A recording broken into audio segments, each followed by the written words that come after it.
breast lift is a very popular topic these days with the amount of women I see who have had kids. A lot of women who come in for a, quote-unquote breast augmentation consult, when I see them in the exam room, they actually have lift as the primary need for surgery, and then augmentation as the secondary need. So basically with the lift surgery, the main question is, well, what kind of scar am I going to have? How long is the lift going to last? Do I need implants or not? So with regards to those questions, first of all, implants, if you have enough breast tissue naturally, you don't necessarily need an implant at the same time as a lift. But if you want a lot of fullness in the upper breast, or you don't have a lot of natural tissue, then generally you're going to get a better result with an implant.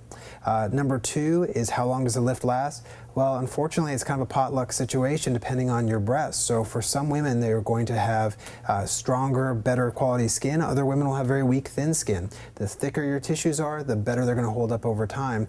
Each year that goes by, you're going to lose a little bit of the shape, and eventually you'll have to have a revision surgery. So just keep in mind, breasts are high maintenance, unfortunately, when it comes to lift surgery. And then lastly, as far as scarring, again, it varies on the patient's breast. So, if you're really lucky and you don't have a lot of drooping, then I might be able to get away with the tightening just around the areola, which will help to tighten up the breast without causing a lot of any scarring on the lower part of the breast. Most patients, if they have significant drooping, are going to need what's called a lollipop scar, where they have a circle that goes around the areola and then a line that goes down the breast. But I generally try to avoid the scar that runs underneath the breast, because that can be a problematic scar for some patients.